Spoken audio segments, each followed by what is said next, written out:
This is a fit principle question. Propositions are like principles, and we're looking for the one that most closely conforms to this reasoning, that fits this reasoning the best.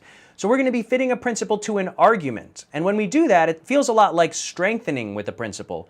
Whereas sometimes we fit principles to situations or sets of facts, and when we do that, it feels a lot more like a strong support question, where you're just sort of summing up those facts.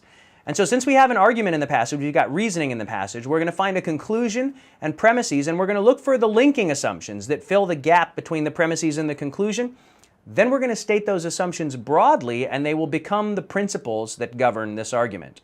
And so the conclusion here is that design interaction is superior to survey data. And the reason why is that the survey data might tell you why something is bad, but it doesn't tell you how to fix it. Survey data doesn't tell you how to improve features in order to make them better.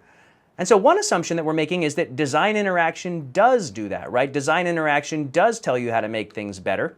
It explains how to improve a feature. But then I think the bigger link is that we're assuming that a method that tells you how to improve a feature is superior to one that doesn't. We have this brand new term in the conclusion, so it's got to be part of a linking assumption. So I would expect them to state this second principle in the answer choices, but technically they could state either one broadly, and that would be a principle that fits this argument. Let's go ahead and check the answers out. I got to be honest, I don't think I would be in love with answer choice A right out of the gate. It's kind of weak, and it's not the second linking assumption. It's not really the one that gets you from the premises to the conclusion.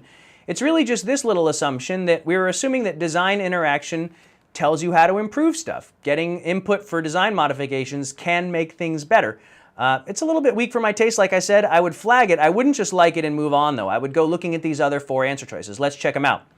So car companies traditionally conduct extensive post-market surveys, but that doesn't support the idea that one of these is superior to the other. It doesn't really fit the argument because it doesn't attach to our conclusion. It doesn't really attach to our premises either. At least answer choice A aligns with one of our assumptions, but answer choice B does not. So we're out on B. Designers aim to create features that appeal to specific niches. That just says that, we're looking to target specific groups of people with a feature, like maybe like park your own car is for people who don't like parking their own car, or like reverse cameras are for people who don't like to look over their shoulders. But that doesn't really attach to either of our assumptions either. I'm looking for something that strengthens the idea that it's better to get feedback that can improve things than to just get feedback that tells you what's wrong. And so far only answer choice A attaches to either of our assumptions. This says a car is going to have unappealing features if consumers are not consulted during the design stage. But I don't know if this is necessarily during the design stage, right? This sounds like it's after the fact. So we're consulting consumers about looking at the vehicle after it's already made, or what's wrong with it, but we're not really consulting them during the design stage. So that's my way out of answer choice D.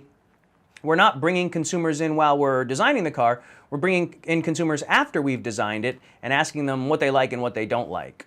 And so D is out of scope or off topic for that reason. And finally, consumer input affects external rather than internal design components. Well, that's a difference that I don't really care about. And the argument didn't mention external versus internal improvements. And so this is really not a matter of A being a great answer choice. It's really a matter of B, C, D, and E just not fitting the argument at all. Let me just go back one more time. So A is just this little assumption. We were assuming that design interaction can help. And that's effectively what A says. Now, it doesn't really fit the whole argument, but it does back up one of our assumptions. And then it's not about post-market surveys. That doesn't make one type of information better than another. And it doesn't back up any of our assumptions. We are trying to target specific niches. That's not really a part of the argument. Consulting consumers during the design stage is not really a part of the argument. This is sort of after the fact, how to improve it after it's already been designed. And it's not about external versus internal. So yeah, this is just a battle of bad answer choices. B, C, D, and E are just really bad, and A is kind of like okay. But in this circumstance, that's enough to make it a right answer.